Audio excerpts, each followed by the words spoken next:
I don't have to really introduce Martha here anymore. We have one new person. Great influence on my life and the lives of many ministers. One of the things that Martha did right away when the pandemic descended was to gather all the ministers and create a space, and we're still doing that. It's a small group for ministers. We can say things that we wouldn't want y'all to hear.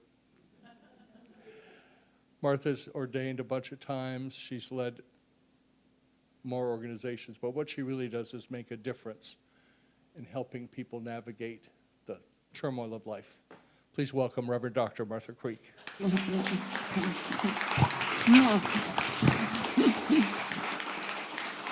So the topic is to do our best. So in our meditative time, it's been so critical to me over the years to go back for the fragmented parts of myself that I said I could have, would have done it differently. I wish I'd have done it differently. Such regret, such remorse. Can anybody attest to this?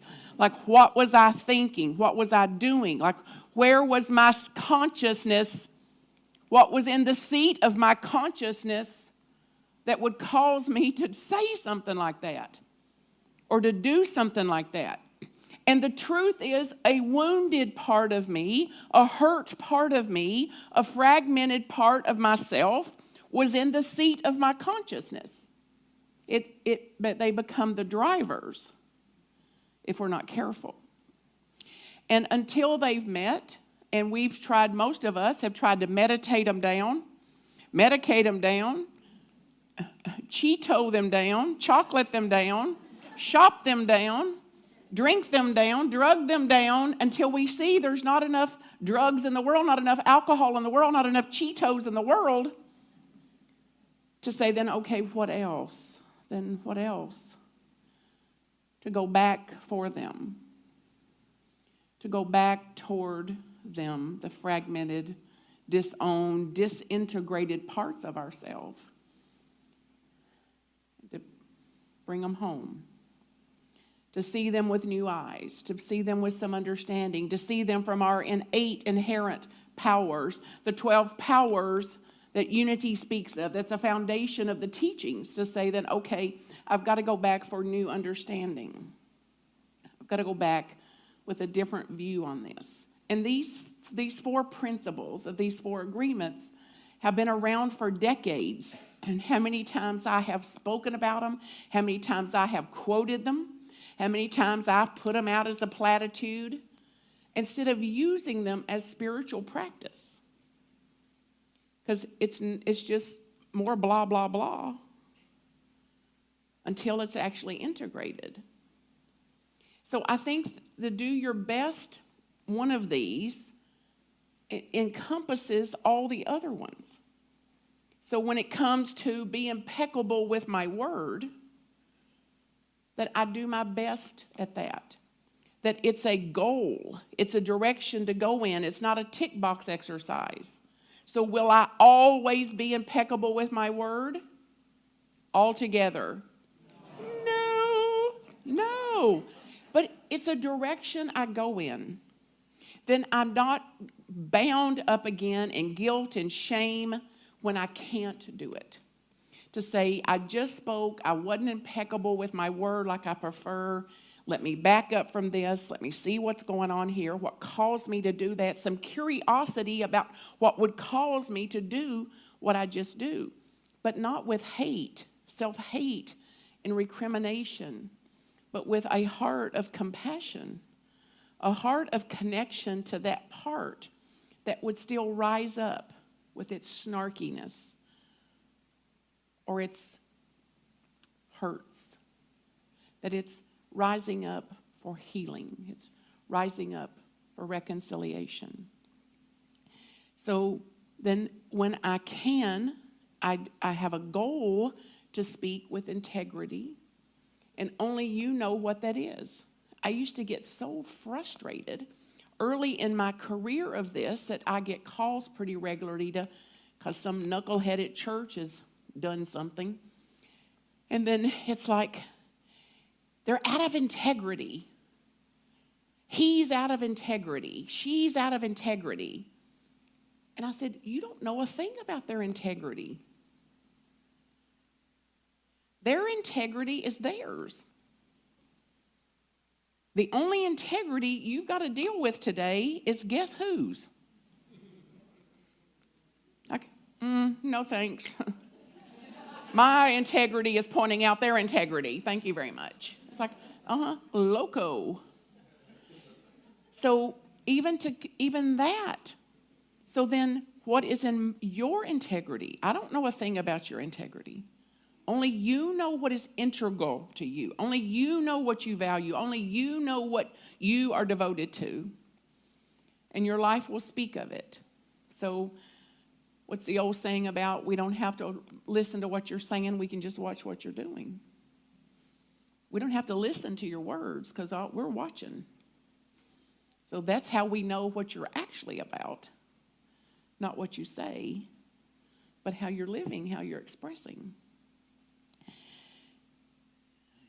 To say only what we mean. I mean, talk about a quiet world.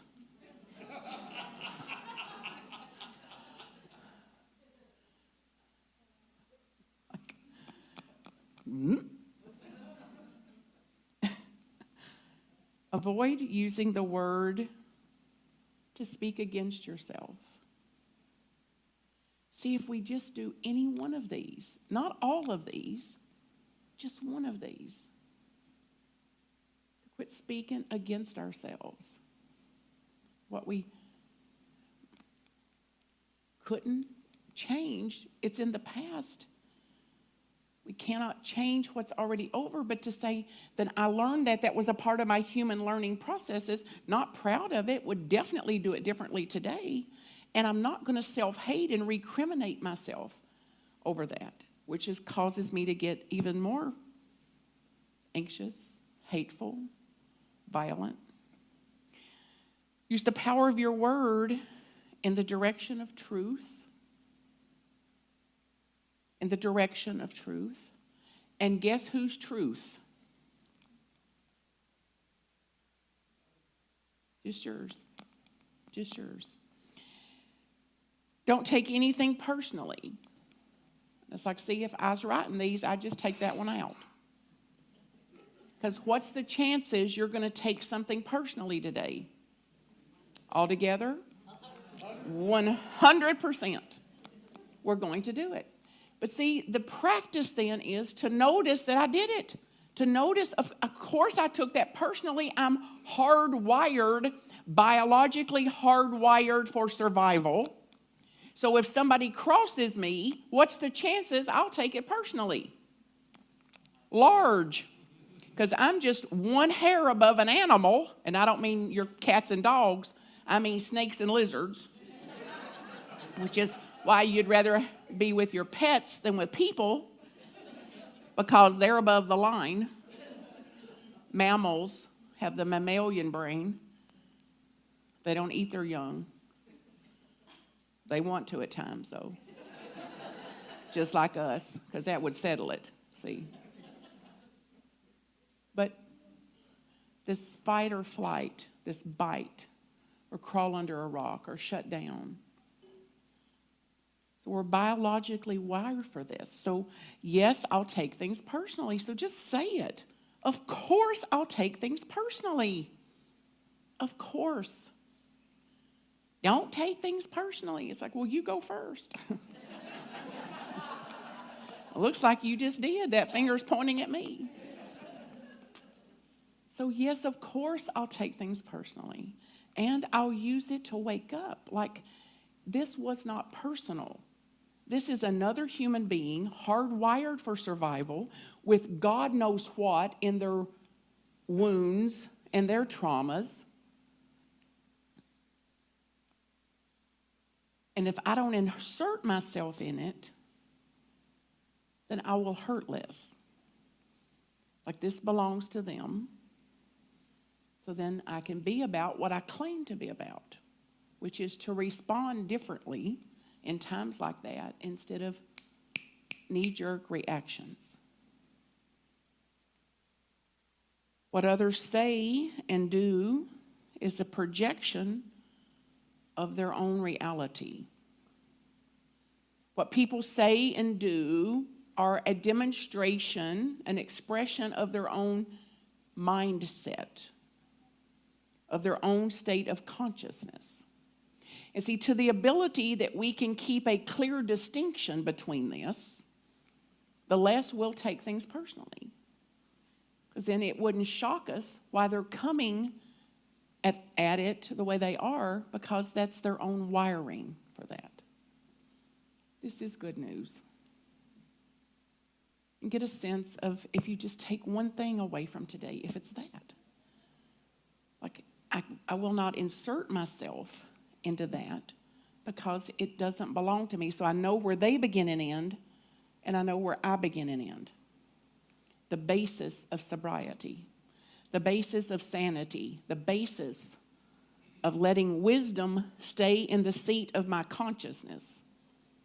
This kind of wisdom.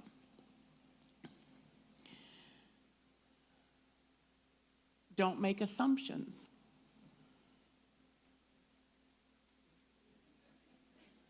Who here is free of assumptions? Like, I always get excited because you may ascend this afternoon and wait till after lunch because we got a program, but like, of course I'm going to make assumptions. I'm wired for that too.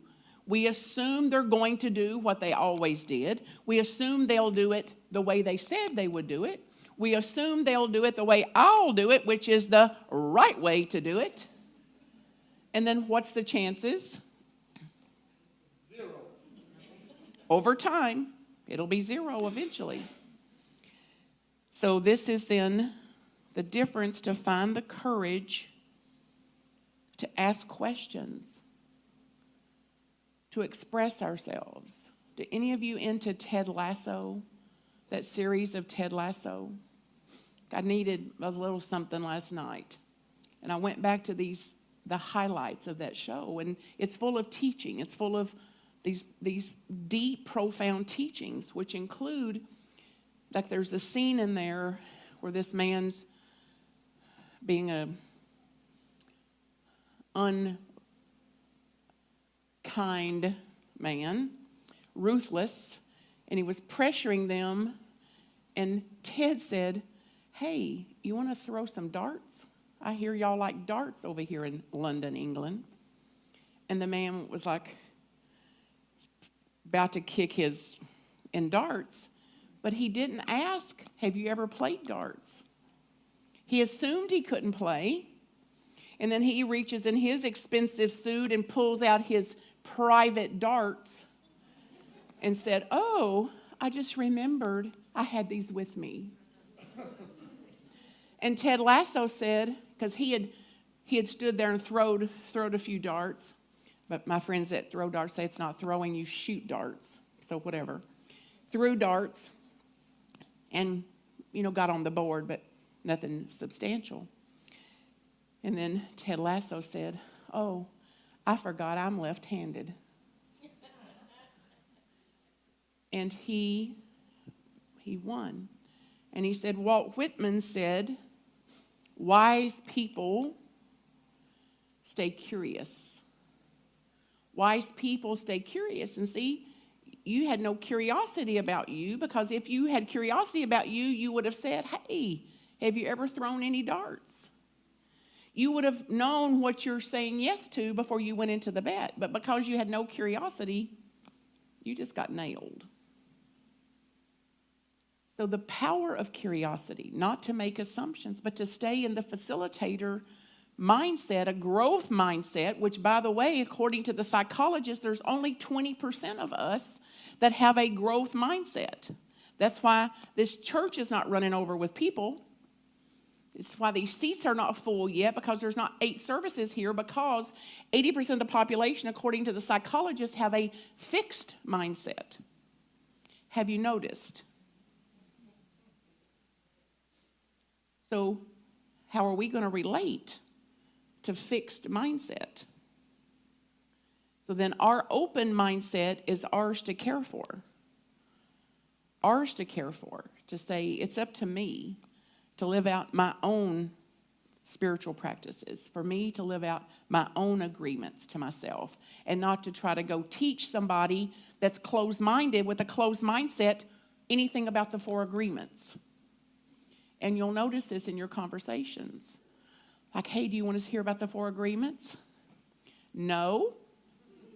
Like, let me tell you what they are. I got so much out of them. You can go online and listen. There's no one home. There is no listener. Like, make no assumption about this.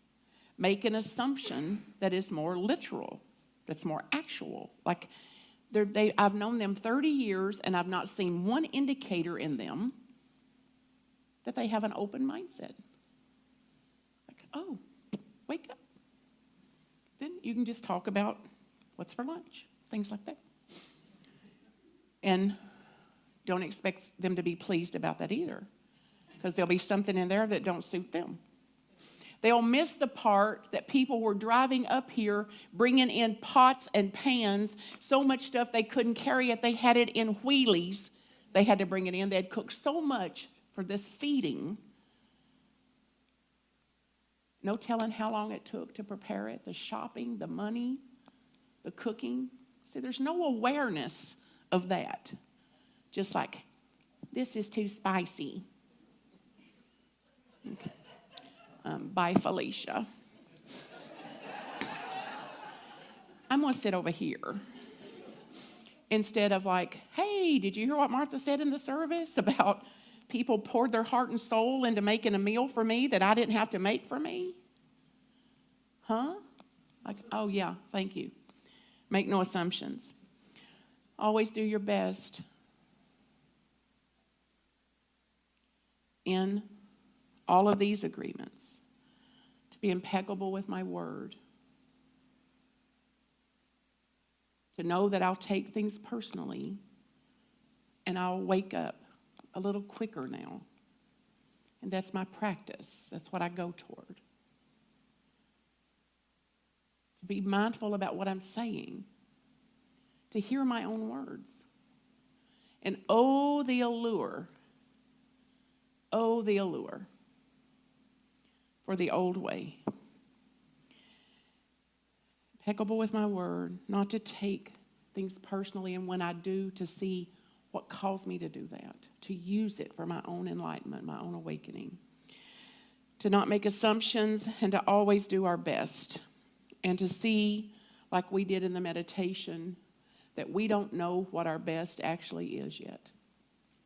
That is to be discovered. That is to be determined what is my best. And then I cannot thank you enough, because I know who you are out there in the world. I know who you are. I know what you are also. And I know that you've got an open mindset, a mindset that seeks the truth, that wants a deeper relationship with that. You know about the it, and whatever the it is, you want more of it. You want a deeper relationship with it, which would cause you to get up again and dust off and get over here to see what could I possibly do to contribute to this day, and what will I be given, what will I receive in the manna of the teaching, and the manna of the food, and the manna of the service, the workshop, the friendship, the fellowship, the what is here. I am in receivership, and I am in stewardship. And that holds the power for what we call ministry. A mindset of my receivership is in my stewardship. And you've got it in spades, my friend. And I'm so proud of you, and so proud to be a part of that and what you do. So continue to find your ways to do it. So some of my mission, as you know, is to serve those who serve, which is why I'm here today. It is to get empowered teachings to the whole of the world. So there's 2 books now, one called Power and Presence, and this little Martha's Pearls. And these books are the opposite of copyrighted. You're welcome to duplicate them. Run off the pages. Hand them out. Give them to people. Use them in your newsletters. Use them in your blogs. Get empowered teachings to the whole of the world. That's why they exist. So I've done my best to get empowered teachings to the whole of the world. And I continue to do it. I give permission for everything that is spoken to be recorded and put out into the world at no charge, at no cost whatsoever. And this little book, any money that came from the book, I used to buy more books and took them to the next place and gave them away. And the new one that's in print, same thing. They go on a table, the money goes, buy more books, take them to the next place. Now, you don't have to do it that way. That's my way. To live my own best to get empowered teachings to the whole of the world. These are examples. So think about what you may do, what you can do, that will require you to do it differently than you've done it, or that's different than the way they do it. For you to live in integrity with yourself, to be impeccable with your mission, what you're here to do on the earth, and the fulfillment of it. What else, how else could you dial up your own luminosity?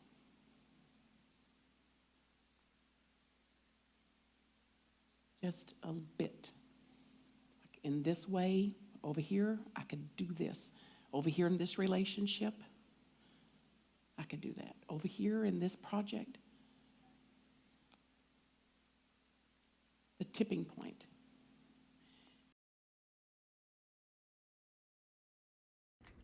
MarthaCreek.com if I can support you. Blessings.